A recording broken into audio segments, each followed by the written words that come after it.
घंटा से ज्यादा हो गया गौर साहब। वैसे खुदकुशी क्यों की आपकी बेगम ने? हम यहाँ सारे इंतजामात करके बैठे हैं आपके। क्यों रो रही हो? कुछ नहीं होगा, आ जाएंगी। आज भी तुम्हारे बगैर नहीं रह सकता भैया। रीना भाभी ने तुझे यहाँ तक पहुँचाया है छुरी से मारोगे या बंदूक से? और तूने उन्हीं को धोखा दे दिया। क्या चक्कर था? कातिल। ये जंग खानदान की इज्जत की है।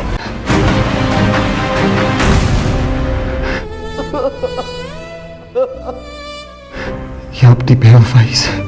ये वीडियो पिछली वीडियो का पार्ट 2 है। अगले एपिसोड में आप देखने वाले हैं कि उमैरा अहमद ने बहुत ही खूबसूरती से ये बात हमें समझाई है कि इंसान स्पेशली मर्द की फितरत कैसी है कि उसके पास कोई चीज़ हो तो बेवकत होती है और अगर ना हो तो वही चीज़ सोना होती है। बीना जब ताबिश के पास थी तो कोई उसकी कदर नहीं थी, अब वो चली गई है तो ताबिश उसके लिए ज़ारो कतार रो रहा होगा। लेकिन जल्द ही ताबिश को इस बात का इल्म होने वाला है कि घर का सारा जेवर गायब है तो उसे समझ आ जाएगी कि अगर बीना का इरादा घर से भाग के खुदकुशी करने का था तो वो कभी भी अपने साथ जेवर लेके ना जाती। इसका मतलब वो घर से भाग के ही कहीं गई है। बीना सब्जी वाले खान मरजान खान के साथ ही गई होगी, लेकिन इसका ये मतलब नहीं होगा कि वो उसको पसंद करती है या उसके साथ उसका कोई ना कोई अफेयर चल रहा है। ये और बात है कि खान दिल ही दिल में बीना को पसंद करता था, लेकिन बीना ने उससे मदद मांगी होगी सिर्फ और सिर्फ इसलिए कि वो शहर से दूर जाना चाह रही है। लेकिन खान का मदद करना भी बीना को ज़्यादा करामत साबित नहीं होने वाला,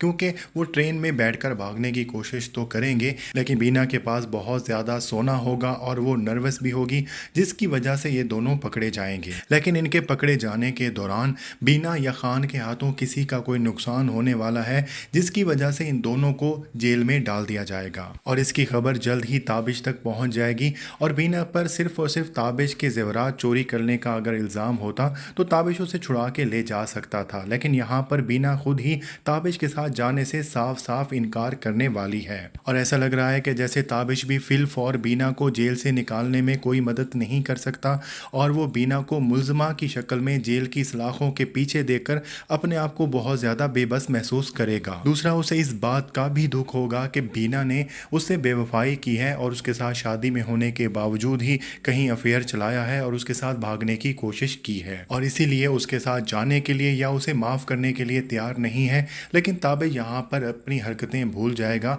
जो वो रवैया पिछले सालों से बीना के साथ रखे हुए हैं। इसलिए इन दोनों का रिलेशन एक ऐसी स्टेज पर पहुंच चुका होगा जहां पर बीना का दोबारा ताबिश पर एतबार करना बहुत ज़्यादा मुश्किल होगा और ताबिश का बीना को ये सोचकर माफ़ करना बहुत मुश्किल होगा कि अगर वो घर से भागी है तो खान के साथ उसके कोई भी मरासिम नहीं है। कहानी यहाँ पर इसलिए बहुत ही ज़्यादा इंटरेस्टिंग हो जाएगी और यहाँ पर हमें ये समझने को भी मिलेगा कि मियाँ बीवी का रिलेशन जहाँ पर जितना मजबूत है वहीं पर उसकी केयर करना भी उससे ज़्यादा इम्पॉर्टेंट है। लेकिन ये भी आपको बताते चलें कि हमारे एनालिसिस के मुताबिक बीना वापस ताबिश के घर पर जाएगी और देखना ये होगा कि ताबिश एक मरतबा फिर से बीना को हासिल करने के बाद दोबारा से उसकी बेकदरी करेगा या नहीं। यह आप आने वाली एपिसोड्स में देखेंगे।